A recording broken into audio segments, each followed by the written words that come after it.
И снова здравствуйте. Цельнокроенный с изделием рукав. Отсутствие шва, проймы и рукава. Мягкие объемные силуэты, складки, простота кроя, удобные вещи или приталенный изящный силуэт, мало складок под рукой, меньше активность, но не скованность, сложнее крой, совсем не мешковатость. Какие изделия, стили, материалы подходят под цельнокроенный рукав? Абсолютно все. Те же, что и изделия с любым другим видом рукава. Абсолютно все. Приталенные, свободные, пальто, топы, отрезные и нет по линии талии. Известная всем летучая мышь, спортивные изделия.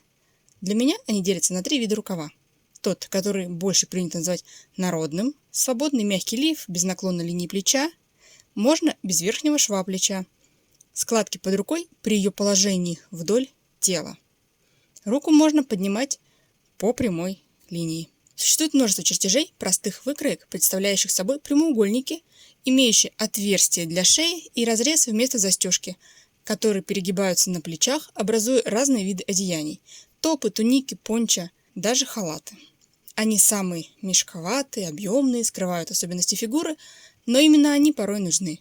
Изделие, в зависимости от своей длины рукава, может быть с верхним швом и без него. Совмещение рисунка не составляет труда. Далее будет объяснено мной, что для самых широких изделий и рукава должны получить глубокую пройму. Второй тип рукава – это линия наклона рукава совпадает с линией наклона плеча в привычной базовой конструкции с вточным рукавом. Рука может быть поднята также лишь по данной наклонной линии, а при большей высоте подъема руки изделие вместе с рукой поползет вверх. При направленной вниз руке под ней меньше складок, чем в первом варианте. Есть верхний плечевой шов. В связи с наклоном верхнего среза возникает вопрос совмещения рисунка на плече. Изделие менее мягкое, объемное, чем первый вид. Фигура проявляется очевиднее. Выточки частично сохраняются. В трикотажных изделиях можно и без них. Тут уже вопрос к плоскому крою.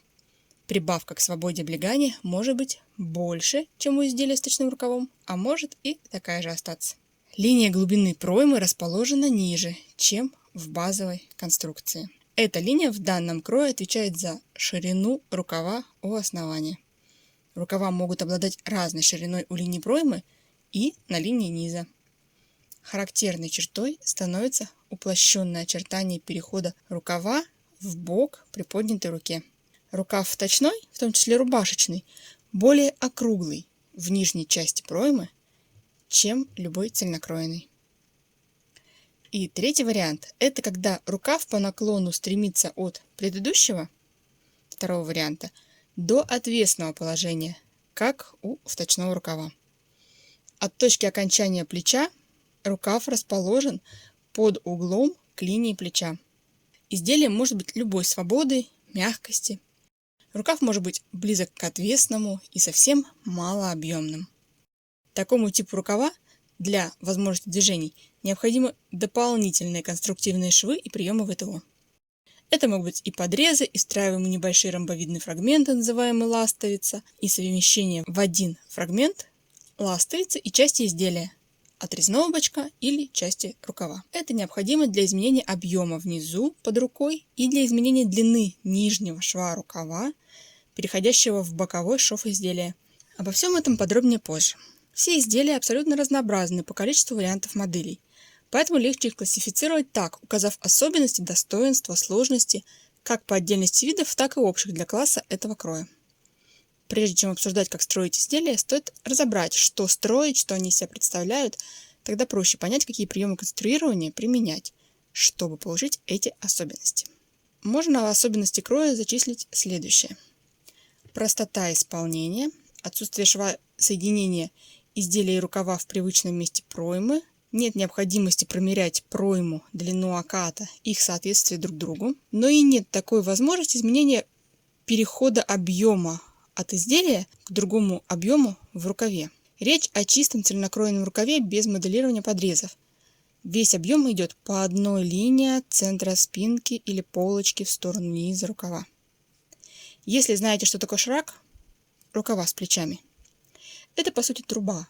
От одного края к другому самый простой вариант цельнокроенного рукава. Цельнокроенный рукав обычно ассоциируется с объемными вещами, а особенно для изделий третьего типа свобода облегания нужна большая, чем для изделий с точным рукавом.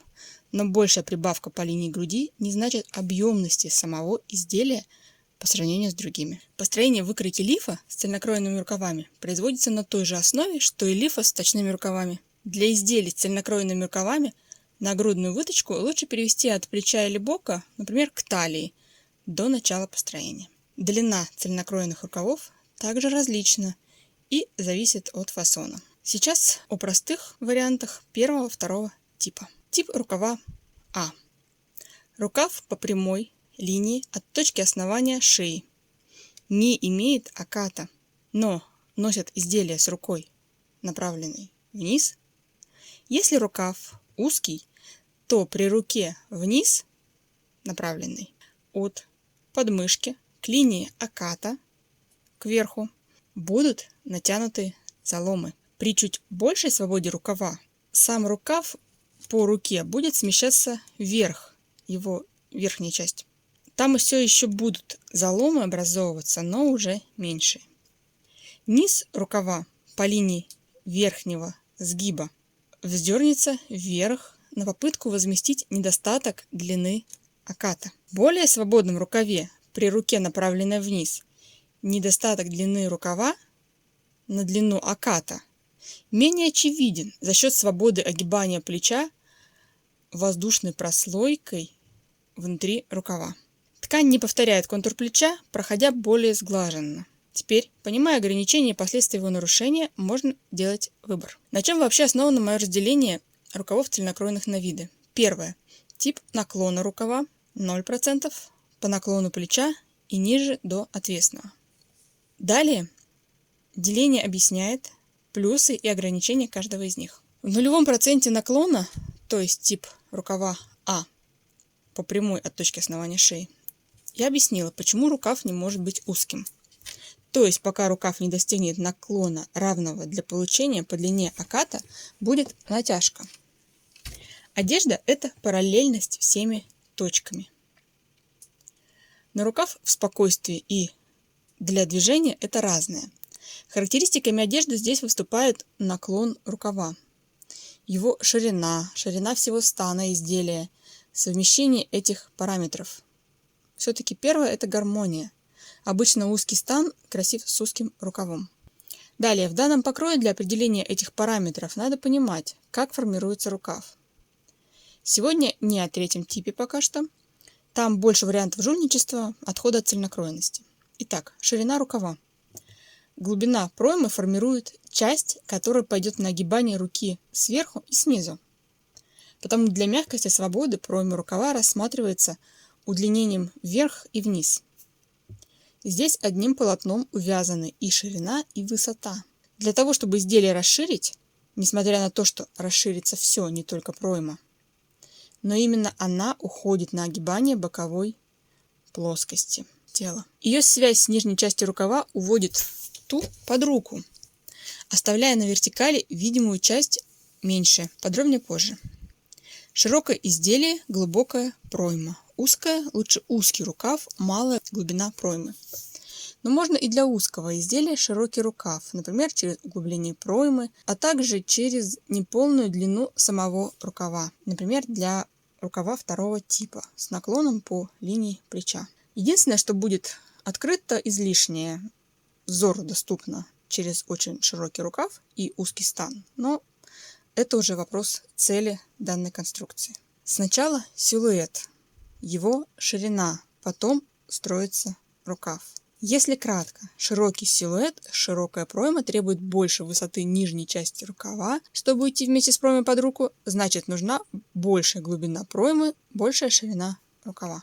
Малая свобода изделия, приталенный силуэт, широкий рукав можно сделать только в коротком исполнении или за счет сильного углубления проймы, что укоротит боковой шов и не позволит достаточно удобно без вздергивания всего изделия поднимать руку. Потому данный вид кроя предполагает соответствие силуэта изделия ширине рукава для красоты и удобства.